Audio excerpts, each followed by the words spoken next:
Okay, going hot. Coming up, why St. Paul Island's tribal government has invested in drones. I want the community to thrive and I want the people to thrive. Okay, roll. Bless y'all. Why it believes this new technology will pay off. We really see this as a new economy. Drones that keep an eye on the island's rich wildlife, that also create new jobs. We could go and be sent places for contracts, and that is something new and exciting. I think that's kind of what defines being on the frontier of something. That was a good video. Ahead, from herding reindeer For one thing, I like to know where they're at. to counting seals. New and exciting ways to put drones to work. Alaska, where there are old triumphs, but also new frontiers, with challenges as great as the state itself, but a belief that the best is yet to come, bringing you the faces, the places, and the spirit of the last frontier. This is Frontiers with Rhonda McBride. Welcome to Frontiers. In this program, we explore the promise of drones in Alaska, those things in the sky that buzz like insects and can give us a bird's eye view of our world. On St. Paul Island, the tribal government has invested in this new technology as a tool for economic development. Historically, technology has come in waves that are slow to reach St. Paul Island. Years ago, people didn't travel much off-island, but when they did, elders here say they were shocked to see TV sets and other new inventions. But drones, that's a different story. Also, don't forget to check your reference point. Some of the tribal government's training has taken place in Anchorage, Oh, there's that antelope. Oh, we're gonna get a sweet picture. but its focus to take the technology home and position the tribe Pitch backwards. Roll right. as a leader in the drone revolution. Pitch forward and roll left. Lauren Devine is a teacher in training, and in this exercise uses yoga to help students learn how to move like a drone. On the island, she co-manages the tribe's environmental conservation department. Going hot. Her hope, to share this technology with other islanders. The stakes are high back on the island. We don't want to get too close to any of our wildlife. You're about 2 feet down, 3 feet down. After some basics, Lauren gets more practice with students outdoors. Forward, forward. Some, like Andy Beatles, a teacher who came all the way from Evansville, Indiana, to take this course, says he researched drone programs across the country and believes Alaska has some of the best. At first it was a shock. It was one of those deals where we're like, really? The reason? It has some of the most challenging terrain and weather for drones to navigate, and places like St. Paul Island top the list, where drones are being used like never before. Lauren Devine believes they can lead to all kinds of careers, Doing good, doing good. from video crews who conduct aerial surveys of wildlife in remote locations to mechanics who are able to repair these accident-prone creatures Bless y'all. More y'all. Crash. when they run afoul of their human handlers. This is on the cutting edge of workforce development, on the front edge of education. I think that's kind of what defines being on the frontier of something. Definitely the John Wayne of St. Paul. As in John Wayne Melavidoff, but he's no cowboy. He heads up the tribe's economic development program. What does that drone represent to you? Opportunity. I know there's some people out on the island that kind of have a passion for drones already. It looks like John Wayne may be one of them. Going hot.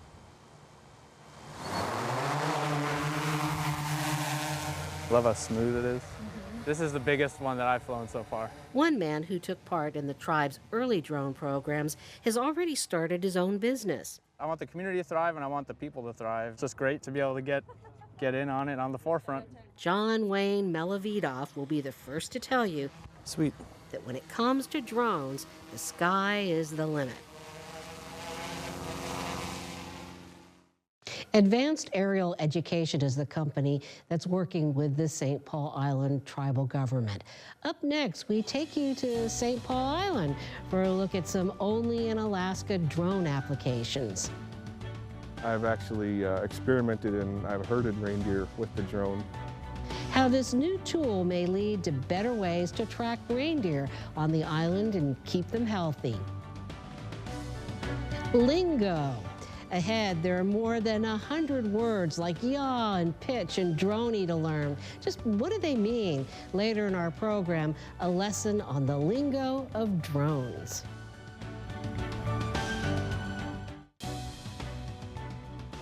St. Paul Island is 800 miles west of Anchorage, out in the middle of the Bering Sea, often shrouded in fog and battered by winds.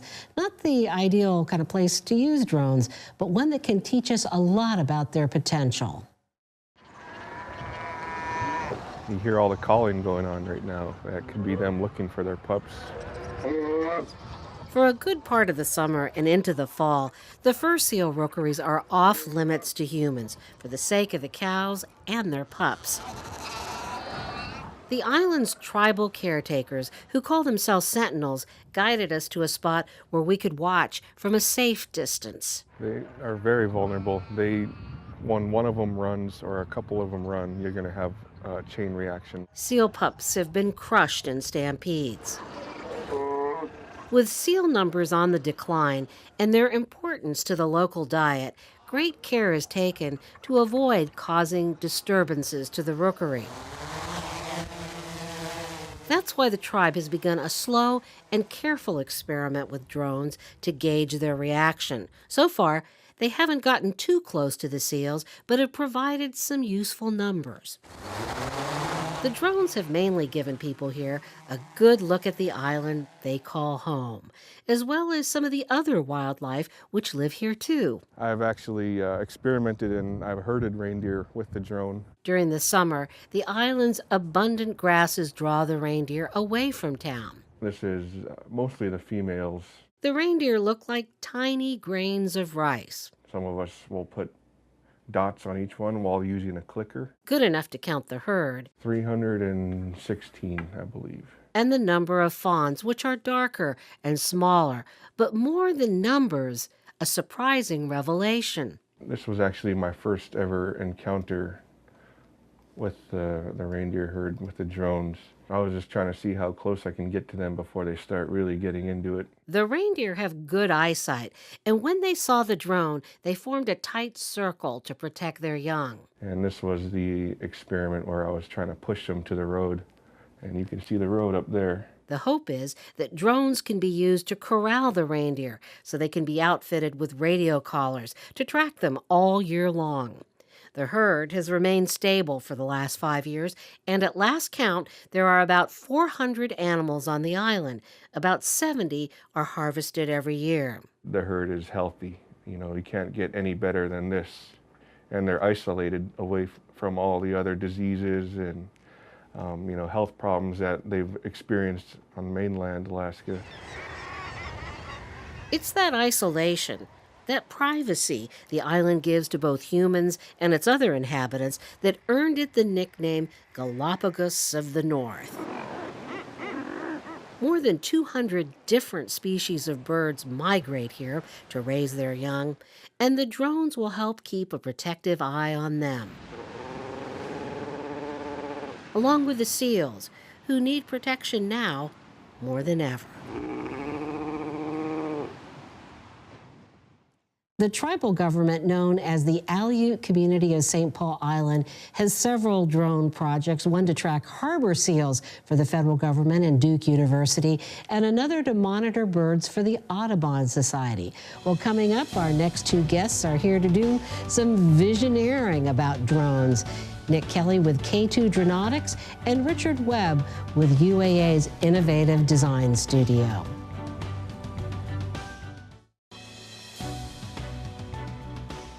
St. Paul Island's weather is notorious for canceled flights, especially its neighbor, St. George Island. Some on the island say that drones could someday be used to ferry cargo between the two islands. Others raise the possibility of drone shipments that would span the 800 miles between Anchorage and St. Paul Island.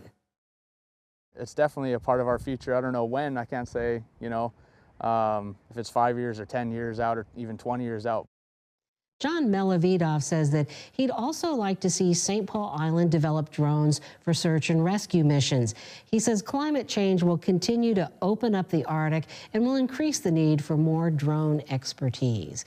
Well, joining us now are Nick Kelly with K2 Dronautics and Richard Webb from UAA's Innovative Design Studio. And both of you spend a lot of time trying to figure out the future of drone technology. And first of all, maybe we might talk about how realistic that vision of using drones to ferry cargo between two islands or from Anchorage to St. Paul.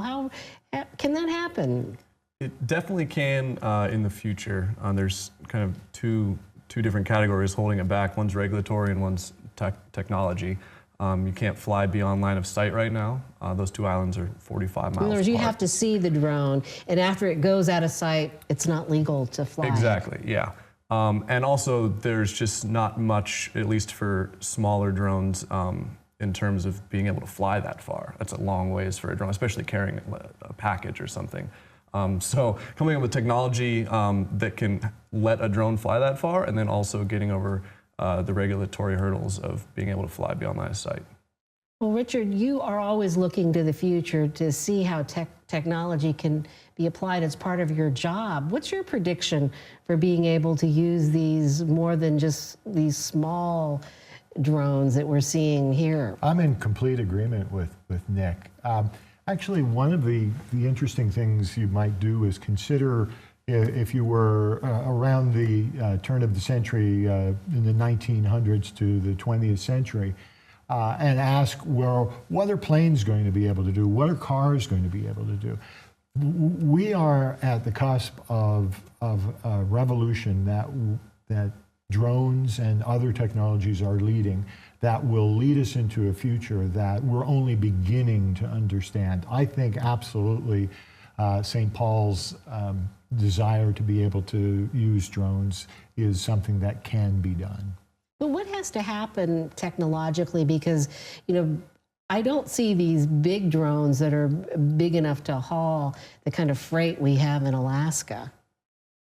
Yeah, I would say the technology exists. It's just expensive to implement, and there are several companies that are doing that. You know, especially military drones can already fly incredibly long distances, higher up and with various payloads. But getting it down to companies in Alaska doing that is sort of the hurdle of basically fuel density to be able to fly a package that far.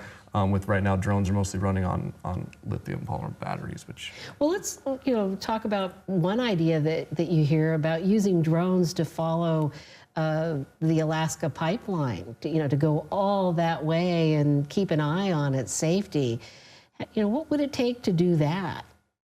I think pretty close to the same thing that we need to fly between St. Paul and St. George. We need to be able to integrate drones into the national airspace, so especially in Alaska where there's a lot of low-flying private aircraft, that's a very real danger. So being able to integrate in the national airspace system and safely fly beyond line of sight, and then coming up with a system to fly that length, whether it's sort of charge stations along the way or what have you. Well, Richard, a lot of times people sort of position themselves for the bigger things, starting out with small drones, small tasks. How do you see things evolve with other technologies? Do you think that you really have to just do it to make it happen? You definitely have to do it, but one of the problems I see is that we tend to focus on the technology itself, and really we should begin with the sociology of use. For example, at St. Paul's, they're looking at what this could do for them. How could this add value? What is it that the technology is able to do that will improve their community and impact their economic lives? And so the issue, for example, with the pipeline is, I think everyone is in agreement that it can technically be done. It's the legalities and the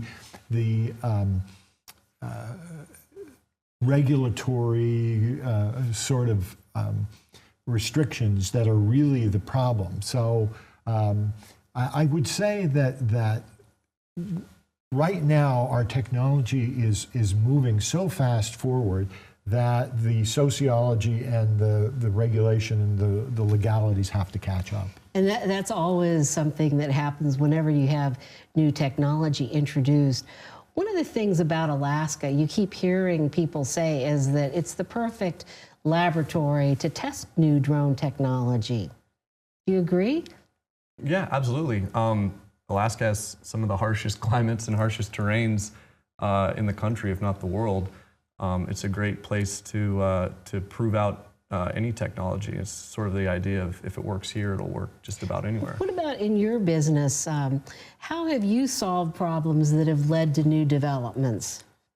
Yeah, so just flying out in when we get hired for a job somewhere out in rural Alaska, and just knowing that whatever you have with you is what you're going to get to use. So just knowing the areas, planning ahead, and making sure you can complete these jobs, and of course the lessons learned with that as you move along. So you actually sometimes come up with something brand new. Yeah, we get a lot of interesting requests for work. Actually, reindeer herding was something that we'd been asked to look into as well. Not on St. Paul, but yeah.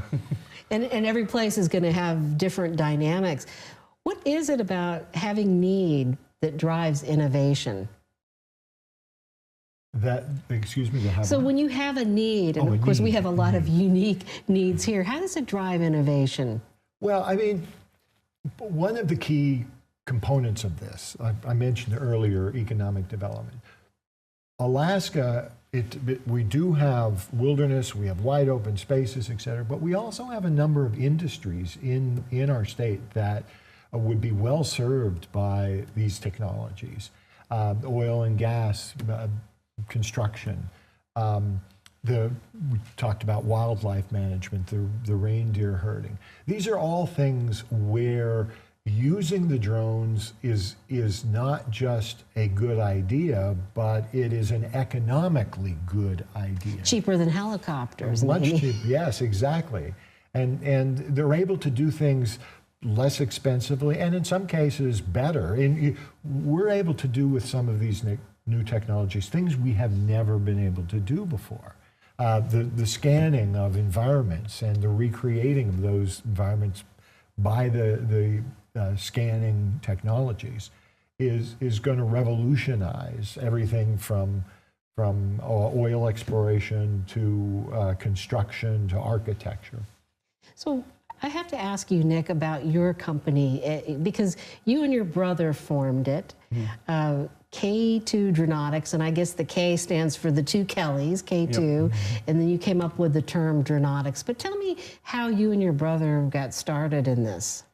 We both have background in engineering. He was in aerospace, I was in oil and gas, and we both kind of wanted to try something new. And we grew up with our dad. He was a bush pilot. He owned an air cargo business, and we had both used drones a little bit at our previous jobs, and we thought that they were truly being underutilized in Alaska. And so we decided to leave our old jobs and start this, and we thought it was something really good to offer. So how has that background in air cargo and moving things from one place to another helped you in your new business? Definitely the logistics of it, for sure. It's a little different since we're not in the cockpit, but dealing with things like weather is huge. And growing up, flying through the pass and that sort of thing, it kind of got us ready for what to expect with operating in rural Alaska. So Richard, how unusual is Nick's experience, he and his brother just kind of inventing this business? Interestingly enough, in the economics of emerging technologies, it's quite common. But I think what Nick and his company, his brother, bring to the table is a background, an experience, and a skill set that makes the likelihood that they're going to be able to be successful on it far greater. And they're going to be able to kind of lead us in this new technology. I think that if you look around the state right now, there is an explosion of people being involved in unmanned aerial vehicles, drones, if you will. And there's an enthusiasm there that will eventually bump up against the economic reality of being able to sustain itself.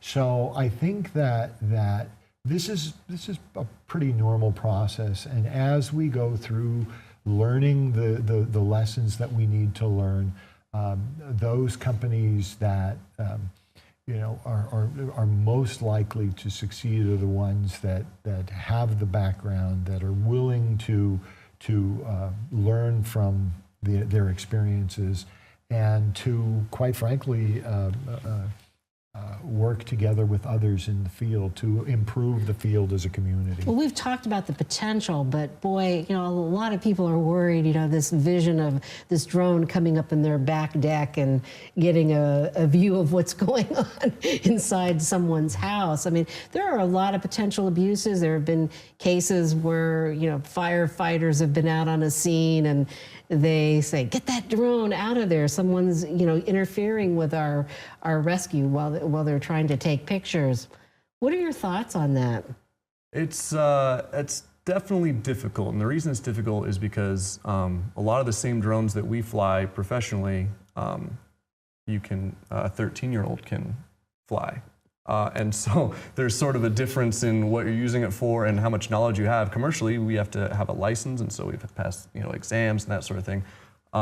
And so I think a lot of it is not malicious infractions, it's just ignorance. We need to sort of, and again, it's a new technology that moves so fast, we need to foster a sort of a culture. Ethics, a culture, yeah, exactly. Very, very much so. A culture of safety. I mean, it's the same thing happened with automobiles. They were incredibly dangerous. We didn't have traffic signs, traffic lights. Exactly. But just before we go, we have a list of drone terms. There's more than 100, and I'll put a glossary on our website to link people to for more.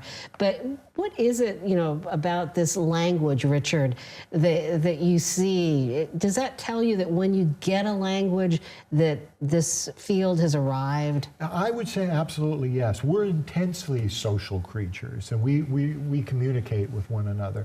We communicate the things that we've learned, our excitement about this new technology, and it's a way of better understanding not just the technology but ourselves and how we're going to use that.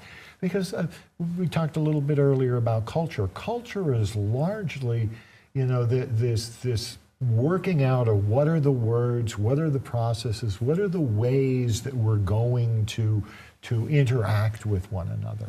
Well, I want to thank both of you for joining us, Richard Webb and Nick Kelly, for giving us insights into what could be ahead. But before we leave you, we want to give you some scheduling notes here.